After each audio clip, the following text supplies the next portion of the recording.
Okay, thanks everyone for coming to our panel discussion. We speak about disruption and game-changing trends, new technologies in healthcare. So we have an exciting panel here with excellent speakers. But before we start our panel, I'd like to introduce Professor Dr. Pinkwart, Minister for Economic Affairs, Innovation, Digitalization and Energy for the state of North Rhine-Westphalia. He will hold a keynote for us on innovation. So please, Mr. Pinkwart, stage is yours.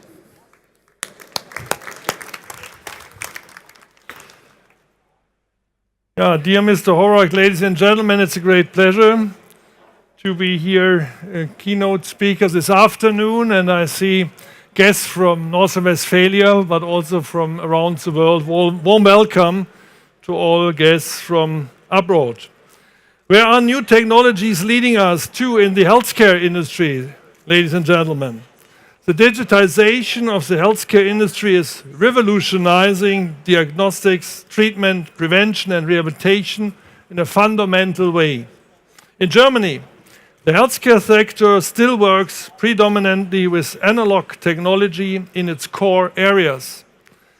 Yet at the same time, there's a great need for fast communications within the healthcare system, as well as the necessity to structure and utilize large volumes of data.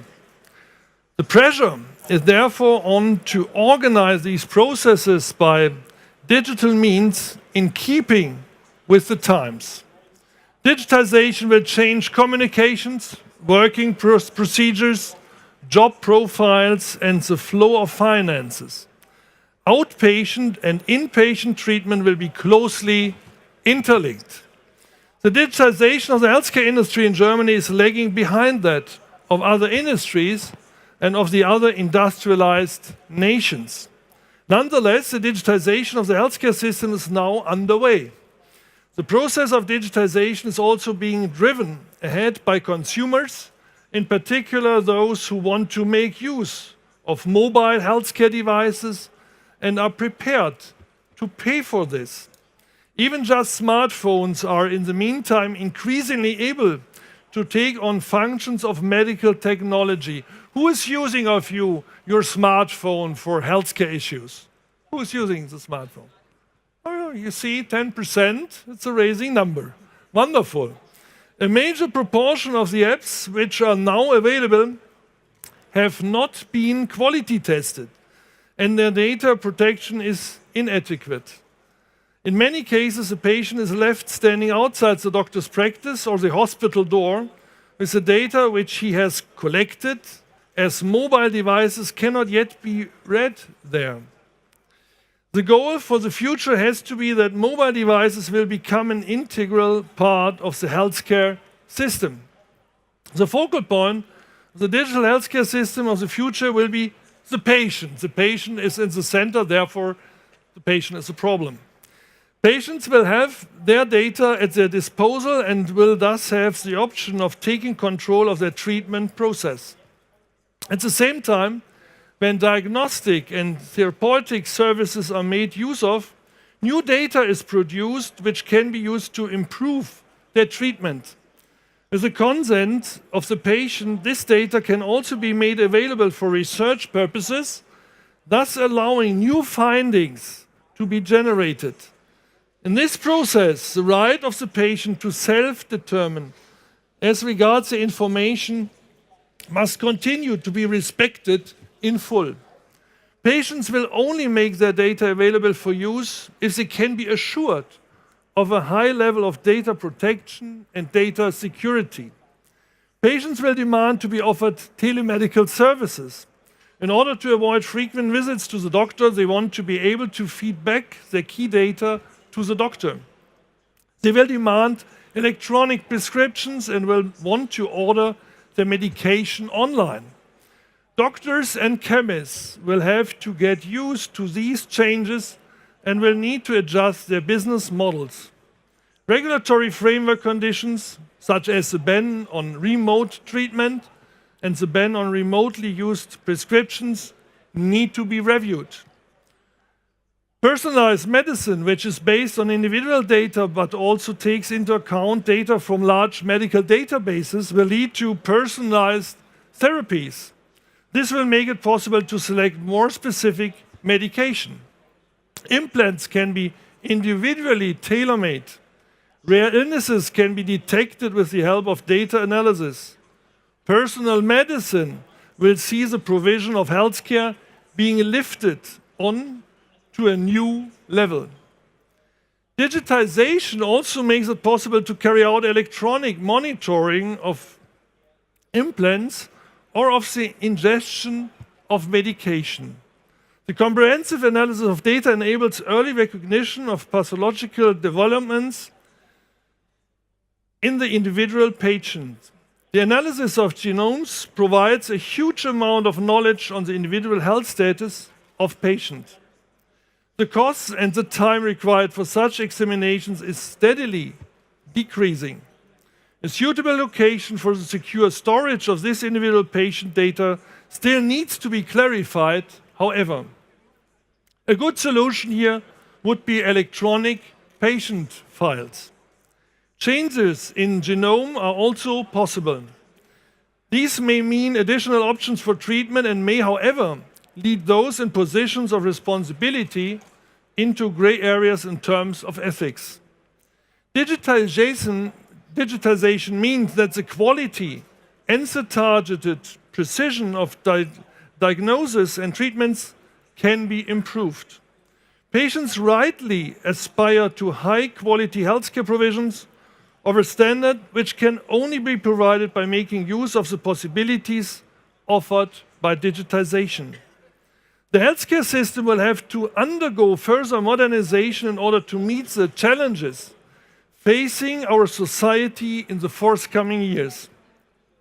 The treatment of a growing number of elderly people, as well as people who are chronically ill with diabetes and or suffering from obesity, is a problem which will have to be dealt with. This can be made easier with the help of digital services, and the costs can also be brought down. According to PwC, the use of artificial intelligence in medicine could mean that serious illnesses could be recognized considerably earlier, and millions of people could be given better treatment. This could mean savings in terms of healthcare costs and other ensuing costs of more than 200 billion euros in Europe within a period of just under 10 years. Digitization gives us the option to free up the time of doctors, nursing staff, and all other healthcare professionals by considerably reducing the amount of administrative and routine work they have to carry out. Just recently, the National Association of Statutory Health Insurance Physicians issued figures indicating that registered doctors and psychotherapists currently use up €4.16 million per year in euros on this kind of work. This is equivalent to around 60 working days per practice. This is time which could be put to better use for the good of the patients. As regards nursing, electronic documentation and communications may mean that nursing staff, who are nowadays frequently overburdened with work, are put in a position where they will be able to devote more time to the patients. Job profiles will change. The functions of some medical devices can already today be carried out by smartphones with sensors, even by lay persons. With the use of additional devices, smartphones can record brainwaves, measure intraocular pressure, map out an ECG, detect atrial fibrillation, examine lung function, and even carry out genome sequencing. The analysis of standard X-ray pictures is nowadays routinely carried out by computers in a precise and reliable way. Radiologists are relieved of these routine tasks and can thus focus on developing their specialization further in terms of new imaging procedures. Some operations are today already being carried out under computer control. More and more of the activities of specialist staff, including doctors, can be carried out more effectively by computers, as they can work in a more precise way with fewer mistakes. A further factor is that computers don't get tired.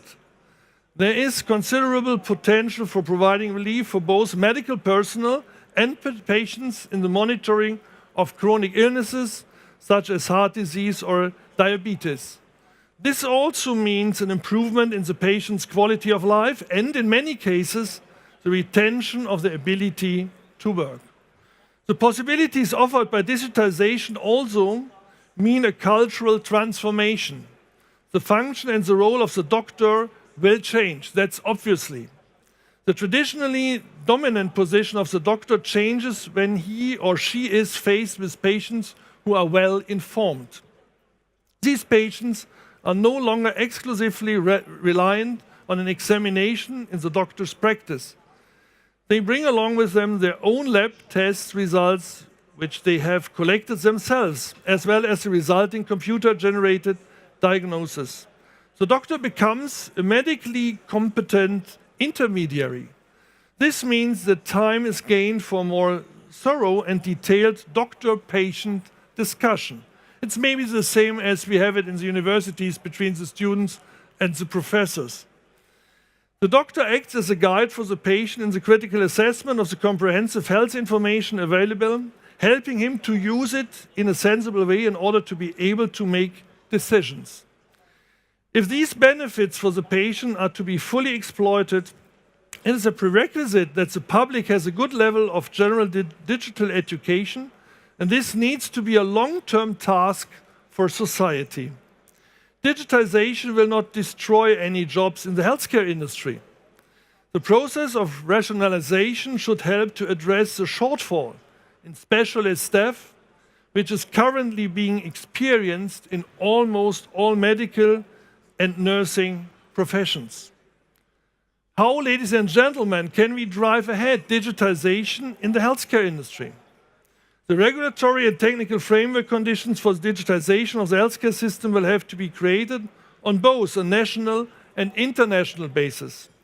After many years of disagreements in self-government, the pressure in terms of time limits has now been increased through the so-called e-health law.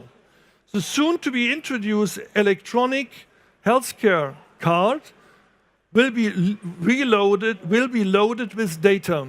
The telematics infrastructure needs to be broadened to reach every practice, every hospital, and every care home. A prerequisite for this is nationwide broadband coverage, including also rural areas we are very hard working on. With the help of the electronic health card, the necessary medical data should in all cases be accessible at the point of care.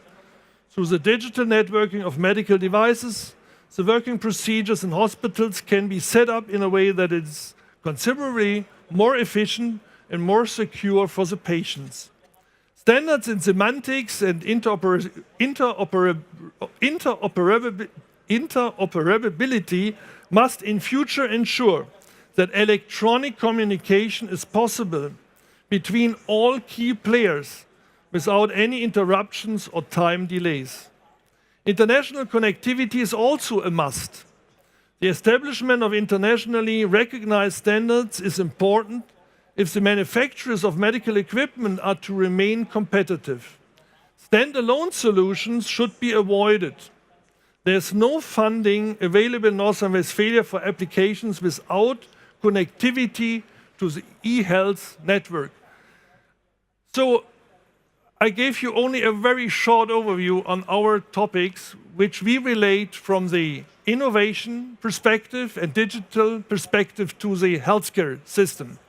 And I really do hope, from the perspective of a Minister of Economic Affairs, Innovation and Digitization, that also the others in the field of healthcare industry try to use the new opportunities. I think it's a rich field.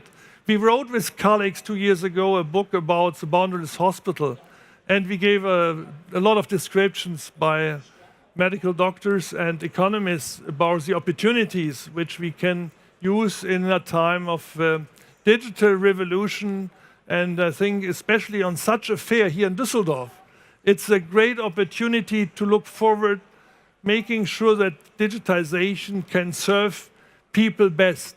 And let me give a very short last idea on how it can work very easily. Some weeks ago, I visited with specialists in e-government, the friends from Iceland. And if you go to these states, you see these countries, you see such an openness for digitization that's really excellent. And all people, 99% of the inhabitants are owners of an ID card.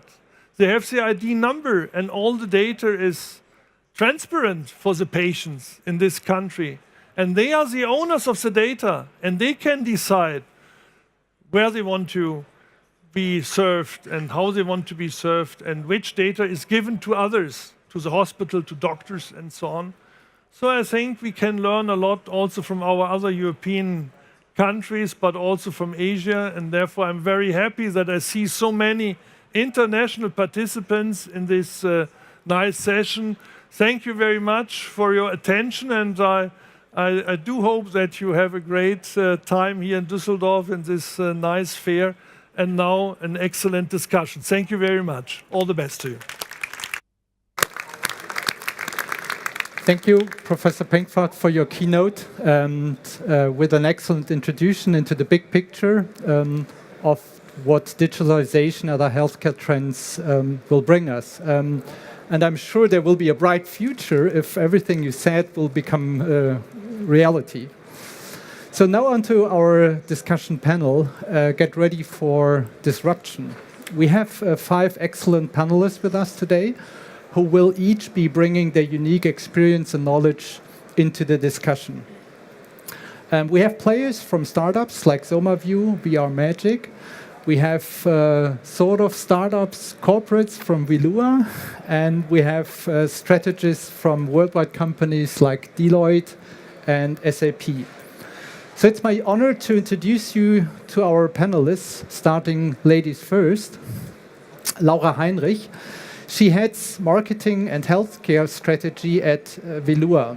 She has more than 10 years experience in innovative digital agency in the area of digital strategy and management, as well as strategic marketing, communication, and advertising. So she's familiar with topics including design thinking, service design, and user-centric digital solutions, as well as developing strategies and business models. Additionally, she's a mentor for the Digital Health Accelerator of Startup Bootcamp in Berlin. Her company, Vilua, is a subsidiary of media giant Bertelsmann, the biggest media company in Europe. It was formerly known as Valdu or Avato CRM Healthcare, offering health coaches, personalized coaches, for example, for Techniker Krankenkasse. So thanks for being here. Thanks a lot, Laura. And continuing in alphabetical order, Harrison Fox. He is a product manager at SAP Health Innovation Hub. He has worked in the fields of healthcare and digital in a multitude of capacities, from research at Columbia University in New York City to consulting and product management, including his current work at SAP.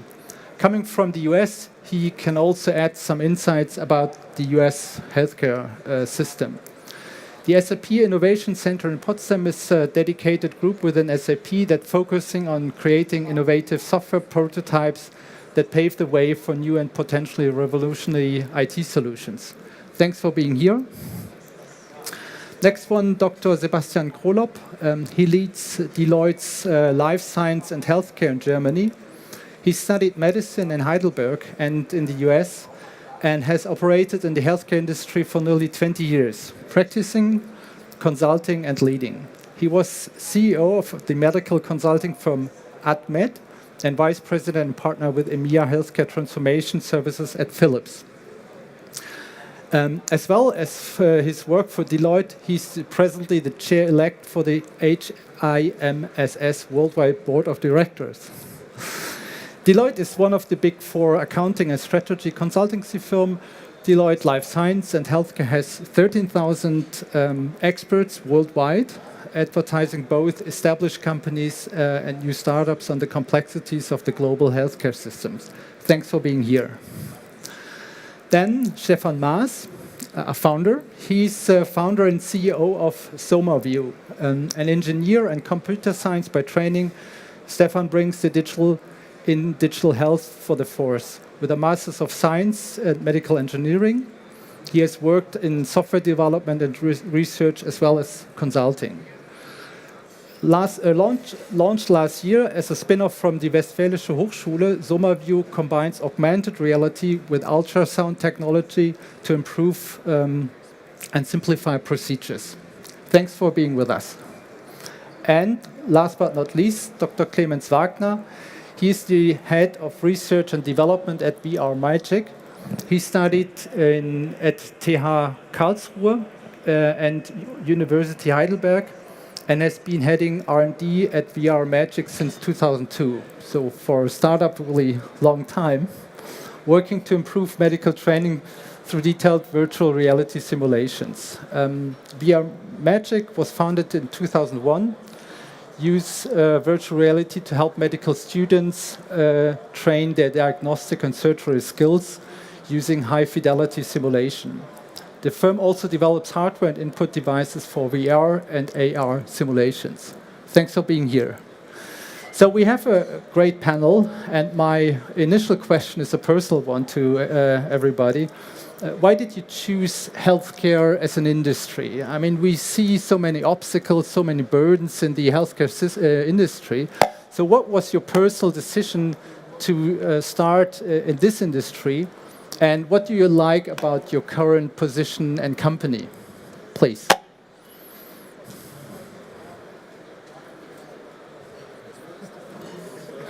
This stuff doesn't have to be like that all the time, okay?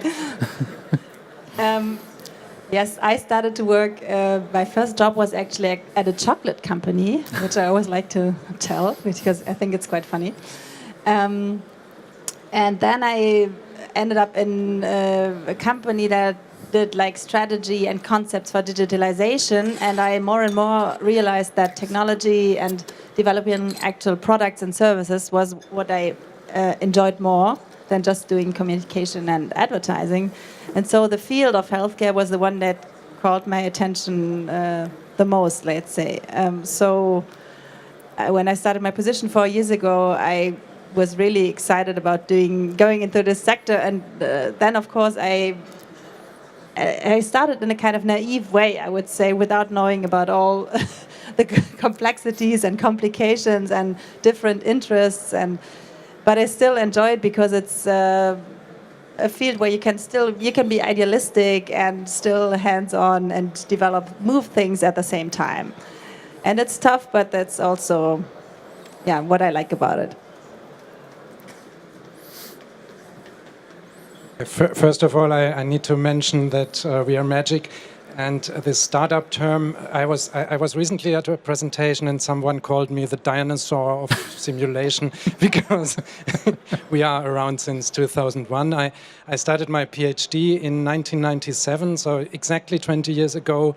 And when I started, I just wanted to do something cool. And I chose virtual reality, which was new at that time as a term. I very fast fell in love with what I did. Firstly, because the technology was ready and it didn't work well, and it did work well. And secondly, when you visit a surgery and see how complicated that is and how large the step from training towards doing surgery at a patient is, then you immediately realize how important training is in this field, and that simulators are a good thing to do that.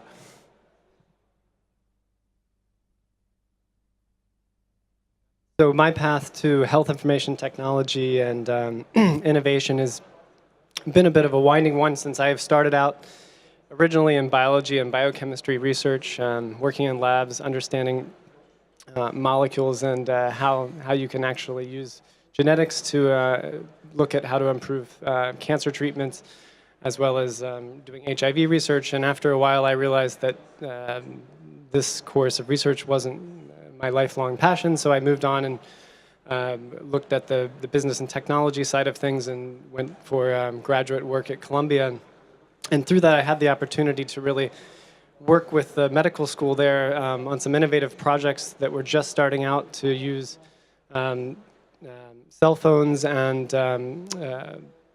text technology to actually connect with patients and improve vaccination rates. So we were able to find that by connecting through our technology systems within the hospital and a registry of 2 million patients, we could find that there are children missing vaccines, and you could actually connect to the people through their cell phones and improve vaccination rates by up to 20%, which was substantial. So through that experience, I then left Columbia with my degree and moved into health information technology and haven't looked back since.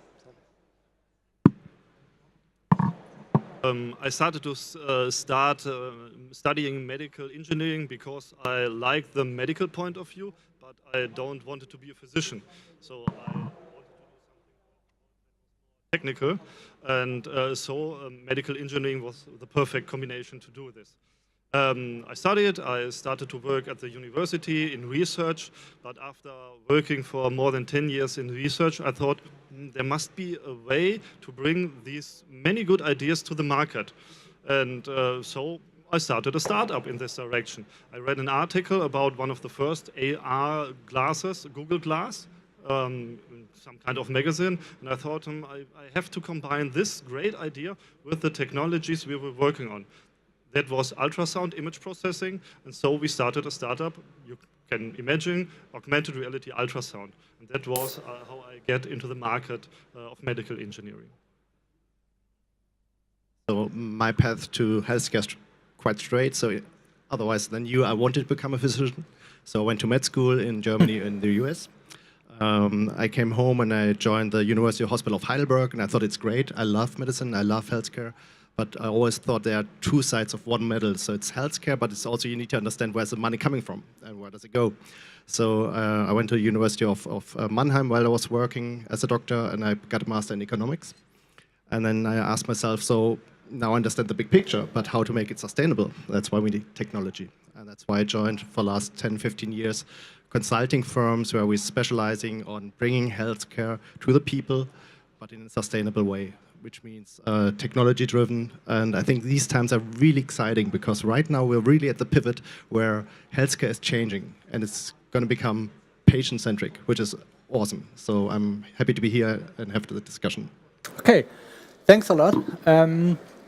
It's a bit difficult to predict the future, so I'd like to go into the past. And we find that digital health and the idea of its disruptive potential is not a new one.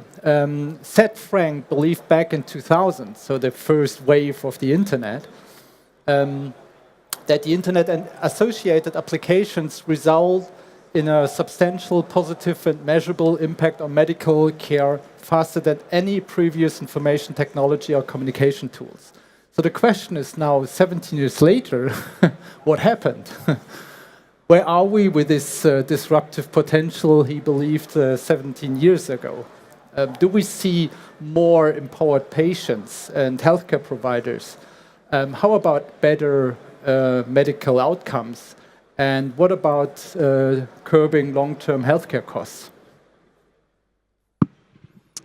That's a fair question.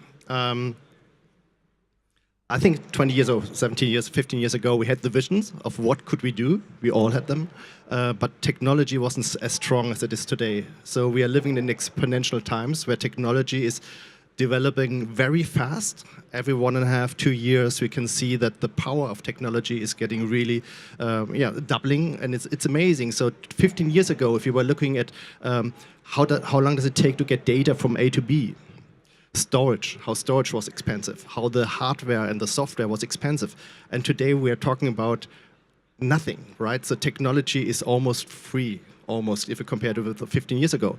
And 5 and 10 years from now, if you look the 5G standard, just for an example.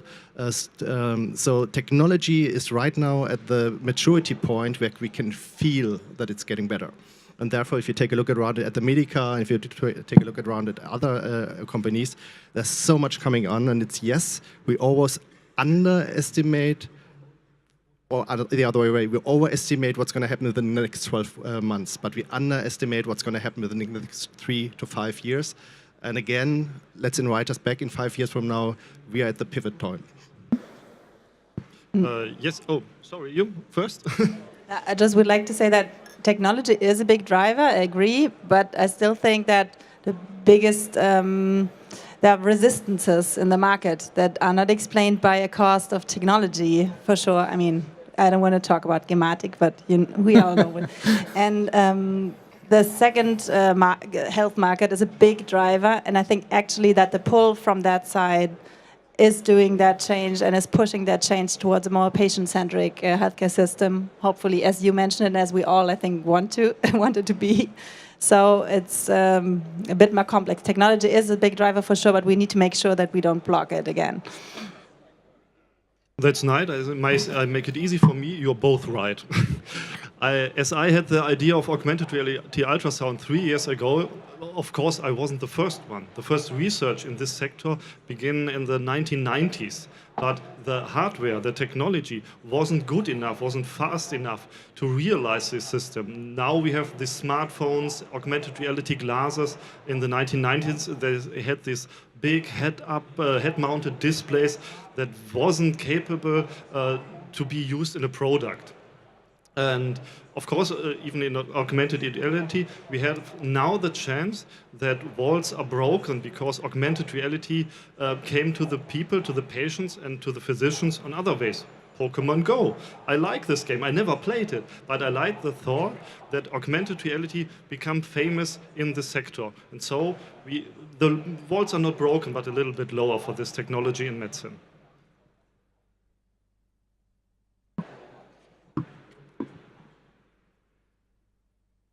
Yeah, I think there are a lot of opportunities in healthcare still that exist for digitalization to actually make a big impact. But as said before, when you look at the technology alone, it's not enough. So when I was working in the U.S. for many years, we had a high level of technology deployed for healthcare providers, and you have to bring in people to mediate between those providers to really come to agreements on if you want to open up electronic health records for data sharing to make use of big data, you have to think about all the different pieces that are needed because technology is extremely powerful.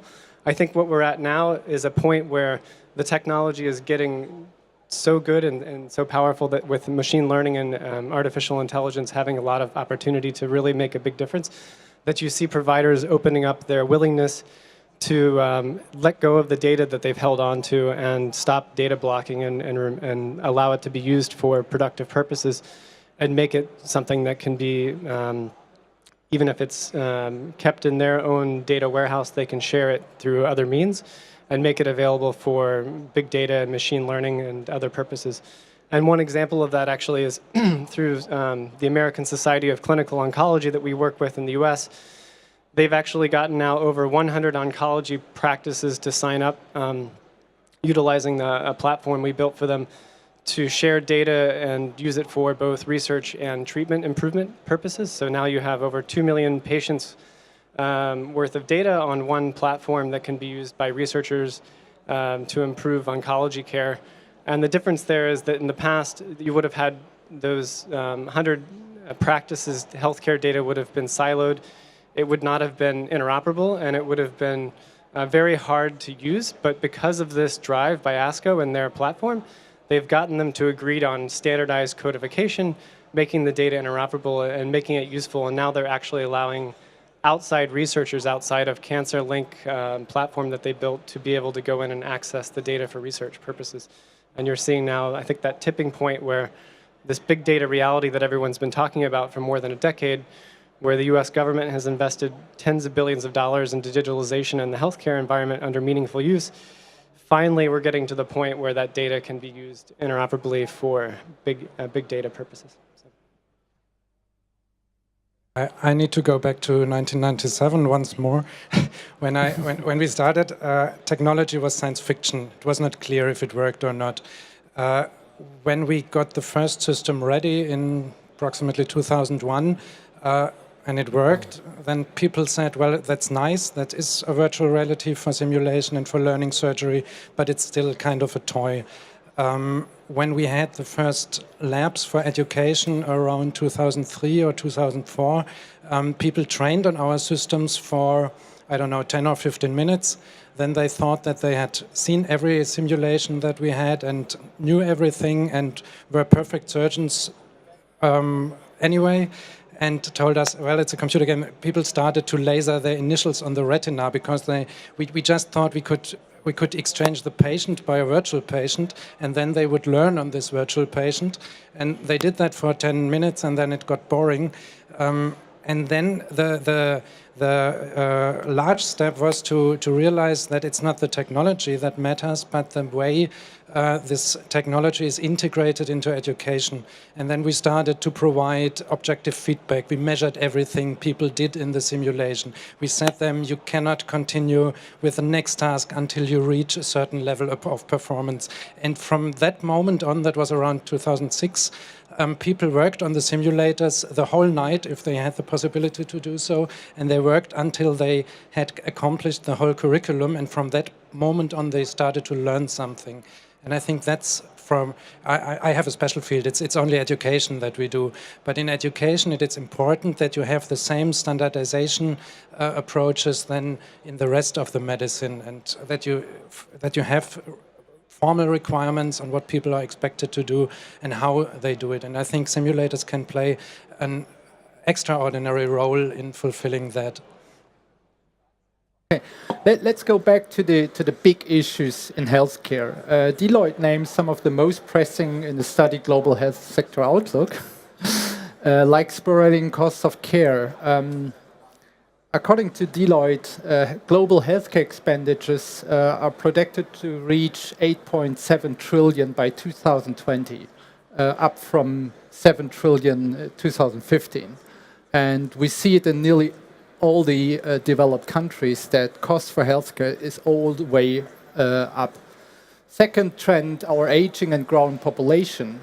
Within 25 years, the older population is projected to almost double to 1.6 billion globally. And thirdly, the emergence worldwide of conditions at epidemic proportions, such as obesity, diabetes, heart disease, and cancer. So from your point of view, do you see any disruptive development to tackle the big issues in healthcare? I mean, basically, the minister already said it, right? I mean, in his keynote, he said everything which was possible, and when we just get there, everything is fine. I think one of the biggest, and you were asking about blocking the system. So technology is able. So we can see today the technology is able to do things, to change things, and 3-4 years from now, it's going to be disruptive. I think the major difference between 15 years ago today and 5 years from now, it's going to be patient-centric. People will experience that it does work. I don't have to wake up in the morning, I feel sick, I need to drive in my car to my GP, to my doctor. I'm looking for a parking slot, I can't find one, I have to wait 3 hours in a room with many, many sick people. Then I see, finally I see my doctor for 2 or 3 minutes, he doesn't even look at me, he gives me his prescription. I go back to my car, guess what, I have a parking ticket. I drive to the pharmacy, guess what, I can't find a parking place, and so on, right? And tomorrow it's going to be different. So sensors will find out, yes, you're doing right, you might get a video chat, you might get a diagnostic, you might get the right drug anyway. So the efficiency in the system is there, and the patient is going to demand for it. And it's going to be patient-centric. And doctors, hospitals, providers who are trying to block this, they will have a trouble. Next speak will be about blockchain. Blockchain, smart contracts, that's exactly the technology which will drive the intermediaries who are not spending any value out of the system. So if you're a doctor and you're not driving value, you're out of the system. Okay, I think you and Mr. Pinkwart gave me no chance to add anything. I just can repeat telemedicine, don't need to drive to the doctor and so on. That is what can save money in every field of medicine, not only here, worldwide. So maybe you have something more to say? Sure. No, I think there are a lot of opportunities coming that have already been mentioned, but I think that the heart of it really is getting alignment of the incentives across patients to get them incentivized to use the technology, because we've seen many times there are so many initiatives that have been started with Microsoft, Google, others, to engage patients and get them into a patient-centric health point of view. And for whatever reason, because of the providers, because of patient adoption, it didn't take off the way everyone thought it would. So I think there has to be a deep look at what are the drivers for patients to get engaged, and it's not so simple, because even if you provide them the tools, it doesn't mean they'll use them. And then you have the providers themselves who have an incentive to have the inertia of their current methods that most people still operate on a fee-for-service basis, where it doesn't necessarily drive patient engagement and a patient-centric view to have that type of model. So a switch to, in the US, the switch to now having more than 50% of patients' payments for patients' care tied in some way to value is starting to shift a little bit more towards patient-centric care. So you have value-based care initiatives that are actually tying the contracts between payers and providers back to the value delivered to the patients. And this opens up a whole nother challenge, which I think, the next 10, 20, 30 years is going to be a fundamental question, which is how do we value the healthcare that is delivered to patients? And how do patients value that healthcare? Because it's not such a simple question. It's not simple like finance, where you can simply measure the value in your bank account, but your health is an emotional question. So getting to the heart at the value of healthcare delivered to patients is a challenge that needs to be tackled still and delivered. And I think that with technology that is now reaching into everyone's pockets, literally, it's going to be easier and easier for us to find out, what that value proposition is and how to measure the care that's delivered to patients to make sure that what's being delivered to them is actually leading to healthier lives. Yeah, I would put a focus on AI and voice interaction also, because in many cases, all the data that's available gives people a lot of insights, or a lot of information, let's say, but they don't know how to act upon it. They just have all that information available, and I'm not talking only about medical information coming from your doctor, but also lifestyle related issues. You talked about diabetes, obesity, the big challenges we're facing. And I think it's important to help people to do something with that information and help them to change their individual health behavior. And actually, that's what we're working on, and we still combine human and digital coaching. So we say that just digital can't do the job right now. And even in the next 10 years, I think we are far from that. That comes from points that you say people feel a stronger commitment towards a person than towards an app. From that until the point that we say, if you look at the whole person, not just at their health, and that's what you need to do. If you need to change your behavior, that's something that goes beyond just walk 10,000 steps a day or something like that. That's too easy. You need to see, okay, what kind of life am I having? Do I travel a lot? What kind of job do I have? Do I have a family? And all that goes together, and it's not so easy. I think we all know this, to change some kind of behavior, even if we know it's dangerous and not good for our health. And that's what I would put the focus on. I think those technologies can be big drivers if they're integrated with human interaction, and also if we put the focus on enabling people to act responsibly. Sorry for my education glasses. I looked up some numbers. In the US, medical error is the third most cause for death after cancer and heart disease, I think. It costs around $20 billion, from which $2 billion are surgical errors. On the other hand, when I look at our simulators, there are many publications that show that our simulators can reduce complications for beginners by around 50 to 70%. if I bring those things together, the answer seems to be obvious. Use more simulators in education. Of course, that's what VRmagic would like to have. On the other hand, there is still a gap. I think our simulator can teach beginners very well. He can also distinguish an average surgeon with 3 or 4 years experience from an expert, but he is surely not able to certify experts. We are not far enough for that. And I think we have of course, I think that we have a very good simulator. You need high fidelity to use this kind of technology for certification or for things like that. So that might be a barrier in that case. But I think education in general and standardization is an important thing for reducing the costs of avoidable errors in medicine. I'm sure about that.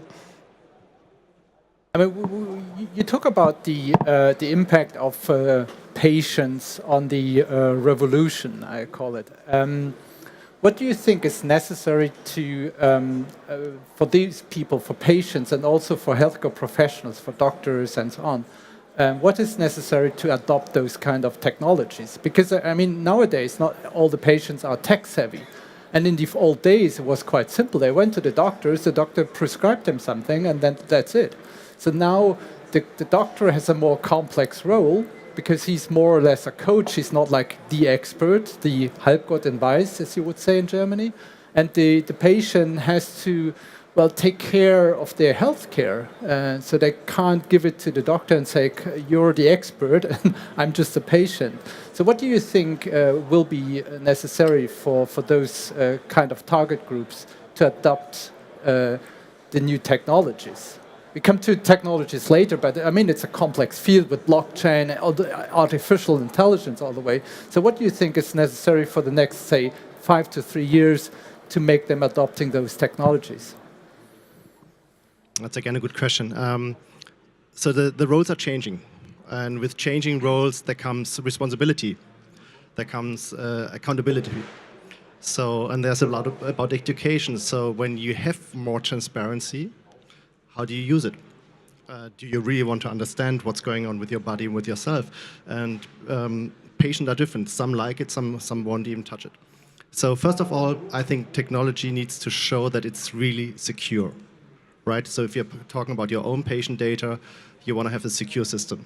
And once that is given, then needs to be a chance that you can play as a patient different role. Maybe you don't want to know anything about yourself and you still go to your doctor and the doctor's going to tell you everything's going to be all right and that's exactly the relationship. Or you're the other way around. You want to understand what's going on. You want to challenge your doctor. And these doctors need to change. They need to be aware that patients are coming. The patient's going to see you now and they're going to challenge you. What's next? What can I do? How can you help me? So, yeah, the roles are definitely changing, but there needs to be enough room for every part of patient, but there's not going to be enough room for every part of doctors. So doctors really need to understand that the patient will understand them now. I would say the answer is do small steps. Because after working for more than 10 years in research, if you have an idea that is too innovative, too disruptive, don't try to get to find a doctor that will help you. Also, I hope there are not too many physicians here, but we always had the problem to find clinical partners when the idea was, let's say, 5 steps over the current technique. Just go one step after the other. And I think that's also important for patients. Innovations, disruptive technologies are nice, and when you think of games, no problem. But in medicine, do small steps.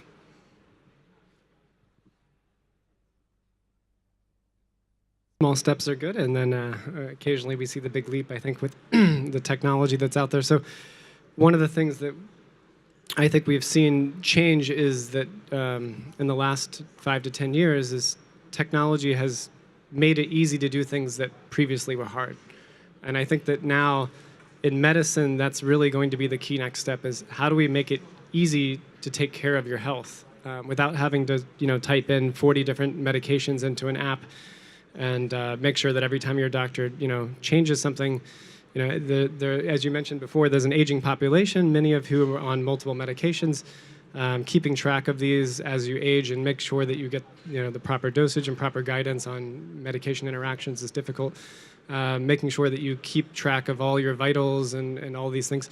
I think it's going to become much easier as you see an improvement in the Internet of Things can deliver a lot of connectivity.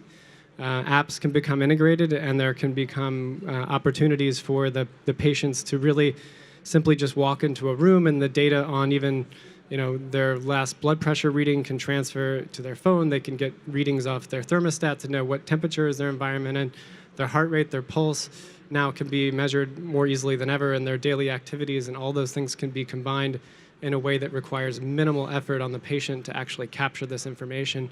And when they go to the doctor, they can have easy to understand visualizations of those trends to share with them that the clinician may not have otherwise really had in the past as an opportunity to help them monitor how they're actually doing. Because I think patients are much better informed now than they were in previous years because of the internet and because of health information, but they also have the risk that they can misinterpret the information and make decisions that are not best for their health if they don't have someone with experience interpreting that information for them. So I think the roles of clinicians will have to evolve to be able to adapt to the patient-generated health information and how that will impact lives. I would add the fact that you need to show a clear benefit, because all the data issues, etc., they usually kind of disappear if you show a clear benefit to some technology. It's like if you look at all the inquiries that if patients are asked, would you share your data, would you whatever, what's your biggest concern? It's always data, it's always missing trust. But then if it's like quicker, I log in with Facebook at any given moment to any page, and I give all my data away. Not because I'm the same person, but it's, I just see the clear benefits, so I do it. I'm not arguing pro data abuse. Please don't get me wrong, but I'm just saying that if you show the clear benefit, people will be more open for new solutions. And then I don't think if it's 1 or 2 steps up or 5 steps up, the question is it so easy to use that I almost don't feel that it's 5 steps ahead? I mean, it's a lot harder to do a solution that's easy to use than one that's hard to use. So if it would be even if it's for older people who maybe have difficulties installing apps, but if I just talk to my phone, I mean, that's easy, right? So I just tell them, okay, I just took that pill and I forgot. And then it will say, okay, but you forgot this one. Do you still remember why you have to take it? No, I don't. I'm just giving the obvious example, but I think if interaction is seamless, data is collected easily through connected devices, then it gets interesting. Also for people who in the first place would not set up a system where they have to install various programs and apps and track a lot of things. My answer will not surprise you. I would say educate your patient on a level that he or she can understand. When I go to a doctor, I then go to Google afterwards and try to find out what's really happening. And as you all know, it's hard to sort that out, and you are sure of your certain death within the next few days when you Google your symptoms and the findings of your doctor. So I think that's an important thing. And if you create an informed patient, he will be much more compliant because he understands what you are doing with him. And that's a challenge because, of course, you have to talk the patient in a language that he or she can understand, and not too easy and not too complicated. But I think that is very, very important. I think the doctors have a different view on the colleague Dr. Google. But to add some numbers, there's a study from the IQVIA Institute, formerly IMS Health. The study is called The Growing Value of Digital Health, a very good study on digital health. And they say there are 318,000 medical apps in the app stores out there, which is doubled within 2 years. And every day, 200 new apps in the medical space will be added to the stores. But only 41 have more than 10 million downloads globally. So they account for nearly 50% of all the app downloads. So why do we see such a small amount of successful apps compared to the broad variety of available apps?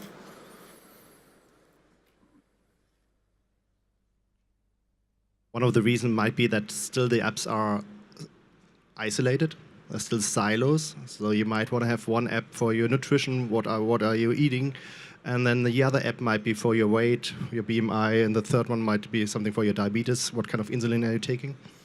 And that's what Laura said before. It doesn't feel right. It doesn't feel easy. It doesn't feel initiative, right? When you're looking small kids using smartphones, iPads, whatever, it's amazing, right? What they can do, and they will show you tricks you will never find on your own. It needs to be the same, right? It needs to be. It's real. It just works. You don't have to think about it. It's a guidance for me in my life and for my healthcare. And if I'm using, and that's why all the big tech giants out there are trying to create this one platform, this closed ecosystem, right?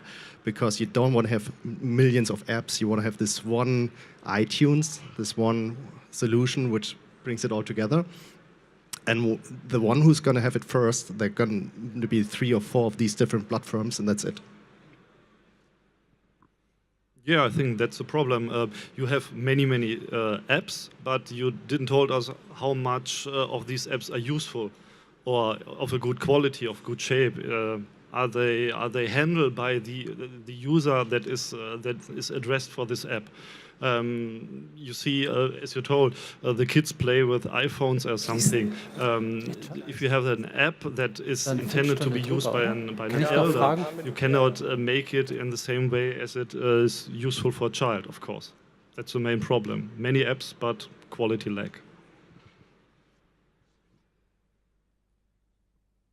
I guess I can just second what was said there about the quality issue, which is that it can be done that you can have a few months or even less time now to go from an app concept to an app, but it doesn't mean that you've been able to invest the time and effort to actually land a value proposition for the users that resonates with them, that you can find a way to make the usage sticky and keep people engaged. So I think there are many apps out there that are built with good intentions, with good ideas, but not delivered in a way that is connected or adding value in enough substantial areas for people to continue to use them and share them with their friends and have it catch off and be viral. So I think it does take a lot of effort, more than most people realize, to actually develop a good application when you talk about healthcare, because it is such a complex area of delivering value to the multiple stakeholders.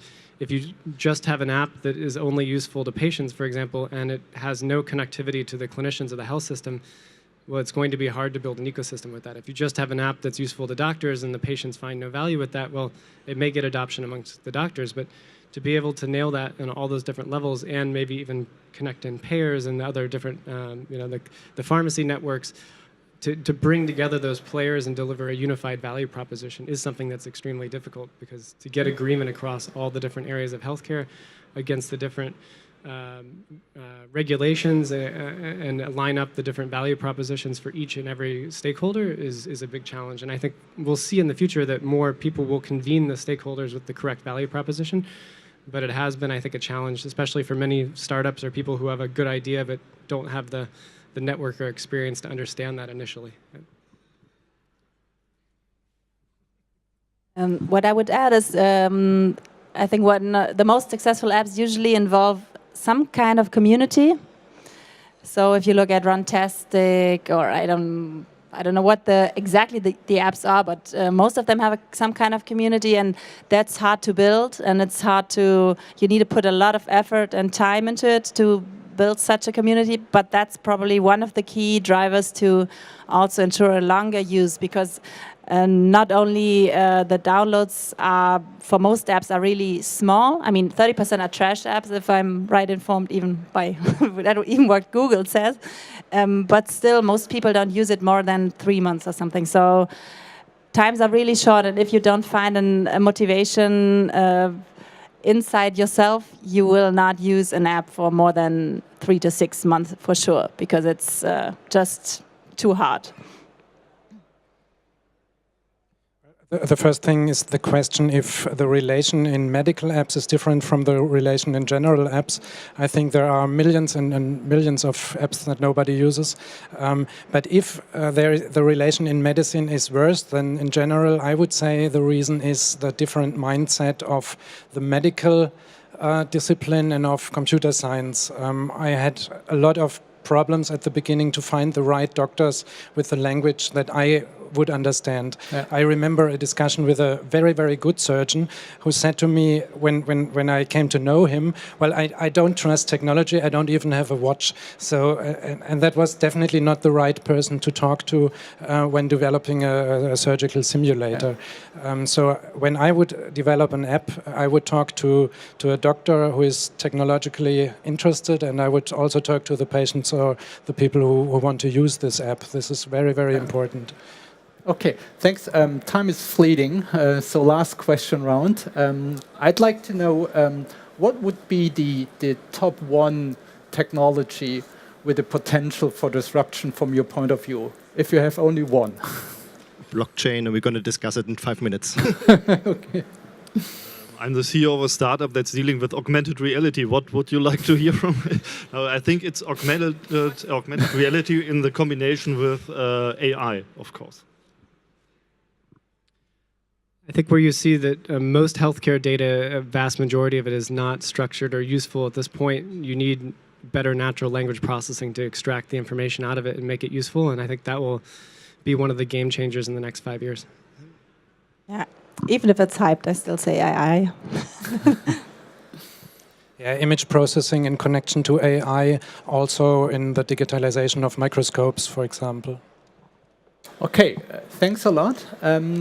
A quick look at the audience. Is there any question, urgent question to the panelists you would like to address? No? Okay, so I think to the panelists was interesting insights. I think we can look forward to the next panel with continuous insights about disruption and technologies. So thanks for your patience, thanks for your time, and have a great day. May I? Sorry.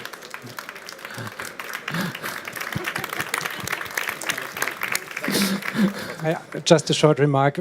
On the green stage, VRmagic has another presentation where I will talk about our company, and we will also present the simulators. You are cordially invited for that.